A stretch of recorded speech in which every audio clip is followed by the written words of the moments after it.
자, 이렇게 바비 이야기 마무리 짓고요. 오늘의 마지막 영화, 그리고 제일 최근에 개봉한 영화죠. 네. 오펜하이머. 줄리어스 로버트 오펜하이머에 관한 뭐 전기 영화라고 할 수도 있죠. 네. 그래서 크리스토퍼 놀란의 테넷을 잇는 신작 이야기로 넘어가 보겠습니다.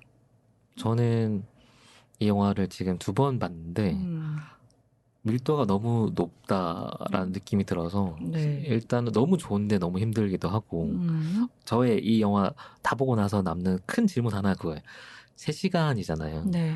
이 3시간이란 시간이 왜 필요한가? 논란이 이 3시간 동안 뭘 하고 싶었던가를 계속 그냥 곱씹게 되는 영화였어요.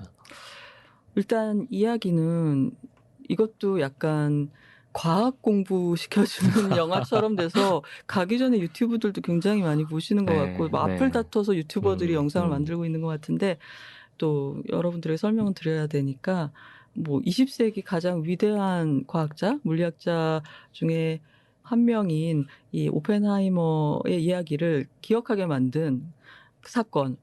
1945년에 일본에 투하돼서 2차 대전을 종결시킨 원자폭탄의 개발 과정을 영화 중심에 놓고 그 앞으로, 그 뒤로 그가 겪은 일들을 그려낸 대작입니다. 근데 그 이야기는 2개의 트랙을 따라가면서 하고 있고 이 모든 시기에 걸친 오펜하이머의 경험을 2개의 청문회라는 액자 틀을 통해서 들려주고 있어요. 근데 한쪽은 컬러로 찍혀 있고 한쪽은 흑백으로 찍혀 있어요. 컬러로 찍혀 있는 부분은 1954년에 오펜하이머 자신이 불려나간 원자력위원회 보안인증 갱신 청문회. 그러니까 이 사람한테 믿고 기밀을 계속 오픈을 해도 되는가 그 자격 심사를 경기적으로 하는데 이 50년대 메카시 광풍 속에서 과거의 오펜하이머가 가졌던 뭐 사회주의적인 성향의 사람과의 만남이라든가 주변 사람들의 공산당 경력이라든가 혹은 무엇보다도 원자폭탄 이후에 수소폭탄을 그럼 더 센 걸 개발하자고 했을 때 반대했던 거. 그래서 심지어는 소련의 첩자다라는 고발까지 들어가면서 본인의 사생활과 사상을 되게 모욕적으로 추궁을 당하는. 까발려지는 거죠. 그렇죠. 그게 1954년 청문회고 그 부분은 해당되는 플래시백까지 포함해서 다 칼라로 찍혀 있고 이것은 오펜하이머의 시점으로 본 세계라고 할 수 있습니다. 그다음에 나머지 하나가 그로부터 5년 후, 그러니까 더 나중 얘기인데 흑백으로 찍어놓은 스트러스, 루이스 스트러스 상무장관, 우리나라도 장관을 대통령이 임명하면은 청문회를 하잖아요. 그 사람의 뭐 도덕성이나 과거 비리나 이런 것들 추궁하는, 뭐 소명을 하도록 하는. 그래서 그 청문회가 59년에 로버트 다우니 주니어가 연기하는 스트러스 상무장관 후보를 놓고 벌어지고 있어요. 근데 이 스트러스라는 사람은 원자력 관련한 일을 계속 해온 제독 출신의 인물인 거고, 그리고 오펜하이머하고도 여러 가지 접점이 있었던 사람이에요. 그래서 애초에는 이 사람이 장관 되는 길에 오펜하이머와의 친분이 방해가 되나?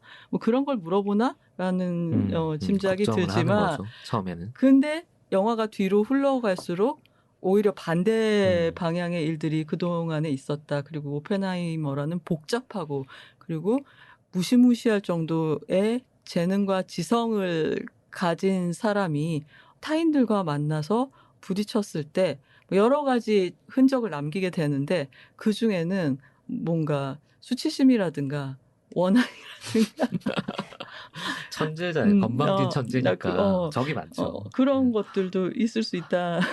근데 사실은 스트러스가 왜 오펜하이머에게 적대적인 일을 했는가가 이제 점점 밝혀지는데 저는 그 처음이 된 계기가 너무 어처구니가 없어서. 근데 그 영화의 아주 중요한 장면인 것 같아요. 맞아요. 어처구니가 없지만 사실 그게 핵심인 것 같고. 그리고 이 영화 전체가 시작할 때 이 사람이 25세에 처음 교수가 됐거든요. 그러니까 그 훨씬 전부터 유럽에 가서 촉망받는 과학자로 연구하고 공부하는 장면이 영화 오프닝 도입부에 나오는데 거기서 보면 왜 뒤에 가서 스트러스를 이렇게 트리거한 방아쇠를 당긴 그게 너는 나에게 모욕감을 줬어 내지 이런 건데 그렇죠. 근데 그 도입부에 있는 에피소드가 학생인 오펜하이머가 교수님한테 면박을 당해요. 실험 잘 못한다고.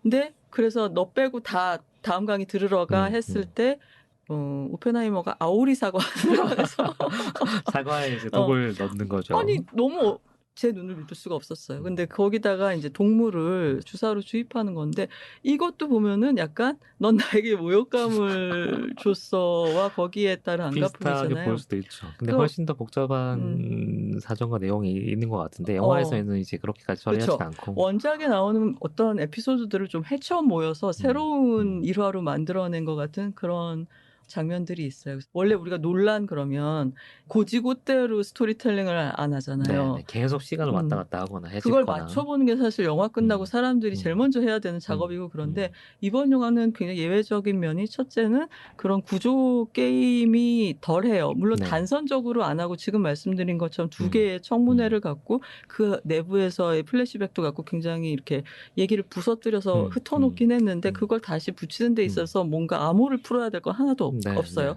따라가기가 수월하고 그다음에 두 번째로는 논란 영화에서 인물이 제일 중요하다거나 심리나 감정 같은 게 가장 볼거리거나 이런 경우는 거의 없거든요. 그리고 연기상에 노미네이션 되는 일도 그렇게 많은 연기 잘하는 배우들이 논란이랑 함께 했지만 그런 경우가 거의 없었는데 이번 경우만큼은 인물, 특히 이 영화의 중심에 있는 줄리우스 로버트 오펜하이머라는 이제 이례적인 인간, 이 사람이 중심에 있는 영화라서 사람들이 킬리안 머피의 노미네이션 가능성 이런 거에 대해서도 얘기를 하고 있고요. 뭐 거의 영미권에서 정치인 과학자 연기를 잘 할 수 있는 25세 이상, 65세 미만 사람이다. 백인 남자 배우가 총망라는 게 아닌가. 웨스 앤더슨이랑 좀 다른 결로 이 논란 사단이라고 할 수 있는 혹은 친분인 사람들을 다 끌어모아서 그렇죠.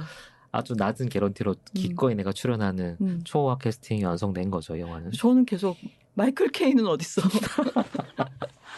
찾았더니 안 나오실 리가 없는데 막 이러면서 그랬습니다.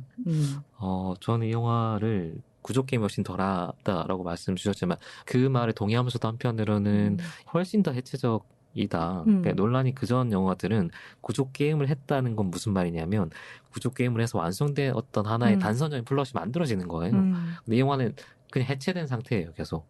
그래서 사실은 아예 결말이 없는 거라고도 할 수 있고 계속 해체되어 있는 그 상태 그 자체로 있는 것 같아서 약간 비유하자면 이 사람이 늘 과학에 이제 심취하신 이후부터는 어떤 과학적인 얘기 자체가 플롯화되잖아요. 이번 영화의 플롯의 큰 메커니즘은 저는 양자물리학 혹은 연쇄반응.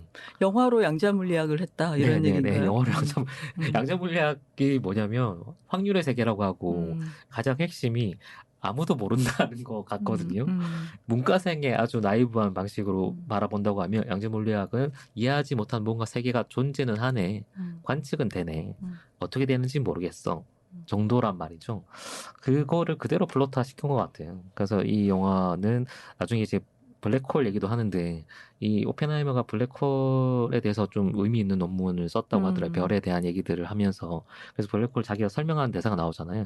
되게 강력한 중력으로 빛까지 삼켜서 우리가 그걸 볼 수가 없다. 관측은 불가능한데 존재하는 건 안다. 라고 하는 오펜하이머라고 하는 개인의 삶 자체가 약간 그거 아닌가? 분명히 거기 존재하고 우리가 다 알고 있다고 생각하지만 감이 관측되지 않고 그걸 하나의 선으로 정리한 것도 불가능하다라고 생각해서 그대로 그냥 흩어놓는 것 같아요. 그래서 보는 사람이 누구냐에 따라서 이게 완전히 다르게 재조립될 수도 있는 것 같고 혹은 조립을 그냥 거부하고 있는 영화라고 저는 느꼈어요. 이때까지 봤던 논란 영화 중에 저는 제일 해체적인 것 같고 아까 그 배우의 포커싱 맞춰져 있다고 말씀하신 것처럼 어떻게 보면 감정이나 심정의 영상화라고 해야 될까요? 논란 영화가 그동안에는 꽤 롱쇼트나 아니면 익스트림 풀쇼트도 되게 많이 쓰고 전체 상황을 보여주는 인물은 그냥 그 속에 존재하는 하나의 점 같은 그런 영상들이 꽤 많았다고 보는데 이 영화에서는 익스트림 롱쇼트가 거의 없어요. 로스 알라모스에서도 없었어요? 거기서 폭탄 터트릴 때는 좀 크게 보여주는데 가장 인상적인 롱쇼트라고 하면 아까 스트로스 대령이랑 첫 만남에서 이제 아인슈타인과 나오는 쇼트 그게 아마 가장 멀리서 보여주는 아인슈타인과 오펜하이머가 무슨 대화를 하는지 안 들리는 상태에서 스트러스 시점으로 본 롱숏. 네네. 그게 거의 유일한 의미 있는 정도의 롱쇼트에 가까운 것 같고 나머지는 다 인물에 완전히 포커싱이 가 있고 거의 클로즈업으로 가고 있어서 뒤에 배경이 다 날아가 있는 상태에서 계속 시종일관 이 오펜하이머의 표정을 바라봐야 되는 영화인데 보여주는 오펜하이머의 표정이 이거다 싶은 건 잘 모르겠어요. 그러니까 보통 이렇게 인물의 클로즈업 가 있으면 뭐 슬픔, 기쁨 이런 것들이 있잖아요. 네. 이 영화는 그 몽타주 맨날 얘기할 때 클래시오프 효과라고 하는 거의 무표정한 상황에 오펜하이머 얼굴을 계속 클로즈업으로 보여주고 그 앞뒤에 뭐가 연결되냐에 따라서 이걸 한번 추측해 보세요라고 던지고 있는 것 같은데 그 던졌을 때 보통은 한 손으로 깨져야 되는데 그걸 계속 거부하고 있는 영화 같아서 계속 반복되는 얘기를 하고 있네 싶으면서도 혼란스럽고 저희 첫인상은 그거였습니다. 이 영화를 내가 오펜하이머라는 인물을 모르고 그냥 이 순수하게 영화로만 봤을 때 어떻게 느껴질까? 저는 이제 그 경험을 못하는 건 거죠. 왜냐면 기사를 쓰려고 공부를 해서 공부를 했어요.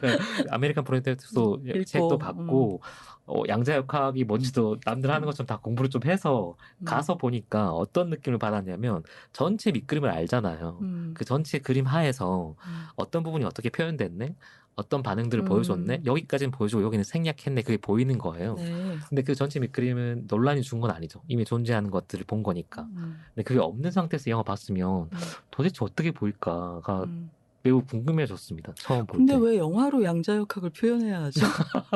표현했다는 게 아니고 그런 거 아닐까라는 생각이 드는 근데 영화였다는 왜, 거고. 뭐 때문에 그걸 해야 되는 거죠? 이 놀란 감독이 앞에 테넷도 그렇고 시간 여행이라고 하는 어떤 네. 현상을 영화로 표현하고 싶은 거고 인셉션도 마찬가지고 힘튼 기억이라고 하는 것들을 영화적인 연출 모든 걸 플러스로 표현하고 싶은데 늘 거기에 어떤 과학이 들어가는 것 같아요. 그러니까 뭐 전작들이 저도 하나하나 생각이 나더라고요. 그러니까 이 상대성의 시간 이런 것들은 뭐 인터스텔라도 얘기할 수 있고 네, 네. 테넷이 사실 제일 가깝게 연결이 돼 있겠고 테넷, 이 영화랑 인터스텔라 이런 게 일어날 일은 일어난다라고 하는 과학 명제를 영화화시킨 거잖아요.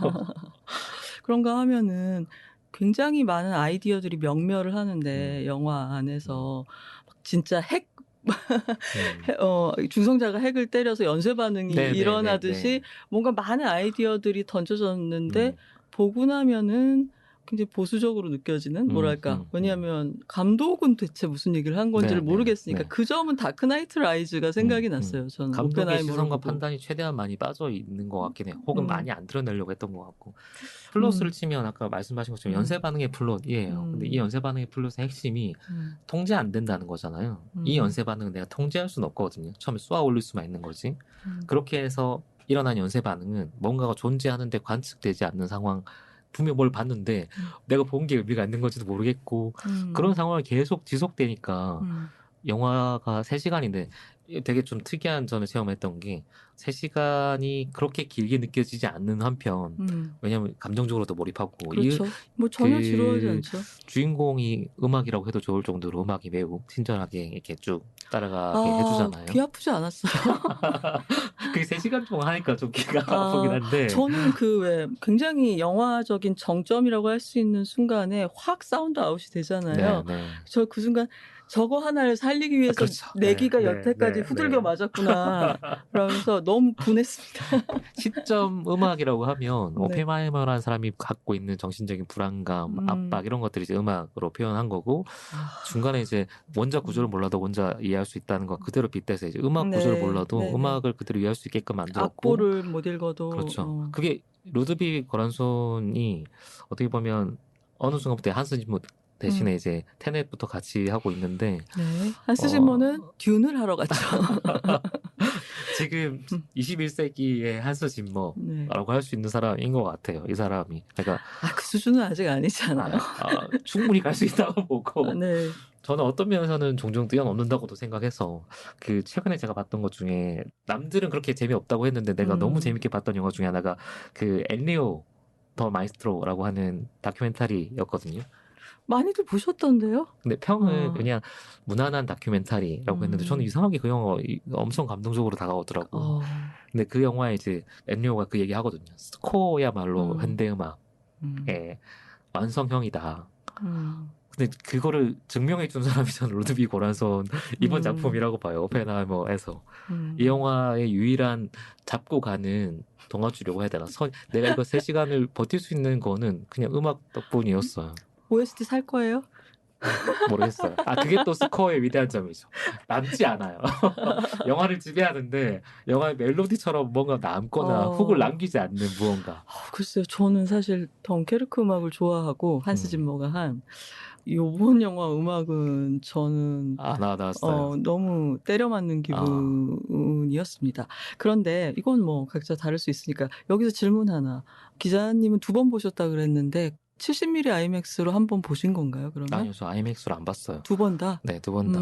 네, 정확히는 실패해서 예매에 아이맥스를 도저히 실패했다. 예매를 할 수가 없어서 못 그러니까 봤는데. 기자들은 시사회에서 바버릇해서 네. 예매 경쟁에서 이길 수가 없다니까요. 그 시사를 놓치는 바람에 이제 네. 그냥 봤는데 아이맥스를 못 본 입장에서 감히 얘기하면 굳이 아이맥스로 봐야 되나 라는 생각이 드는 영화 중에 하나였어요. 그러니까 아이맥스가 아닌 포맷으로 본 분들은 다 그렇게 얘기를 하시더라고요. 네, 네. 우리 건축의 재발견 코너의 두 소장님도 저희 녹음 전날 보고 오셨는데 그 얘기를 또 하셨어요. 아이맥스로 모처럼 안 봐도 되는 논란 영화 이렇게 생각이 들었는데 저도 우리 녹음해야 돼서 빨리 봐야 되는데 표가 없어가지고 일반 상영관에서 봤는데 그리고 사실 내용상 뭐 액션이 셋피스가 있는 것도 아니고 무슨 다크나이트처럼 고층 도시에서 벌어지는 공간도 아니고 한마디로 남자로 가득 찬 방이 굉장히 많잖아요. 영화 장면에 Man in Room 이건데 그러니까 주로 이제 그 흑백 쇼트의 아이맥스가 가 있는 건데 그래서 그걸 보고서 그럼 뭐 안 봐도 되겠네가 아니라 오히려 엄청 불안해졌어요. 지금까지 논란 영화는 이것 때문에 아이맥스로 보는구나라는 거를 알 수가 있는데 이번 영화는 이게 옆이 렛터박스 이렇게 돼서 잘리고 이런 상태에서 봤을 때 아니 이거야말로 아이맥스로 봤을 때 완전 다른 영화가 되는 거 아니야? 그러니까 가령 청문회 히어링하는 방에서 보면 진술하는 사람이 앞에 있고 꼭 이상하게 그거를 뒤에서 한 명이 방구석에 앉아서 듣고 있는 프레이밍을 해놨잖아요. 블로킹을. 그리고 진술하는 사람 시점에서 본 막 질문 던지는 사람들이 이렇게 디귿자로 앉아있는 숏이 있고 막 그런 식의 방을 찍었을 때 이걸 아이맥스로 만약에 표현을 하면은 프레이밍이 어떻게 됐었던 걸까? 느낌이 확 다른 거 아니야? 그 다음에 핵이 막 날리고 또는 그거와 비슷한 이미지지만 천체를 관찰할 때 그 무수한 별들 어렸을 때 그 내가 우주의 비밀을 발견하지 못하면 어떡하지라는 불안으로 막 머릿속에 잠 못 이루는 참 저로서는 이해할 수가 없지만 그래서 그런 이미지들이 어떻게 보면 그래픽적인 이미지들이 아이맥스로 구현이 됐을 때 이것도 다른 거 아니야? 이런 게 지금까지 아이맥스를 요한다고 생각했던 액션 위주나 깊이감 위주의 장면과는 다른 방식의 뭔가 아이맥스를 해놓은 거 아니야? 라는 것 때문에 보지 못한 그거에 대한 불안감이 안 보고 내가 얘기해도 되나 그게 되게 세졌어요. 그렇네요. 그렇게 얘기하고 보니까 이제까지 아이맥스는 사실 스펙타클의 필연성들이 있는 거였는데 이번 영화 보고 나면 그게 연결이 거의 안 돼 있다는 느낌이 들어서 이거 그냥 화면비가 왔다 갔다 하는데 이번만큼 화면비 왔다 갔다 하는 게 무의미하다라는 생각이 든 영화 별로 없거든요. 근데 굳이 그렇게 찍었잖아요. 네네. 그러니까 찍었다 함은 감독의 의도가 있는 건데 그게 제가 확신할 수 있는 것 중에 하나는 거기에 서사적인 필요성이 있지는 않을 것 같아요.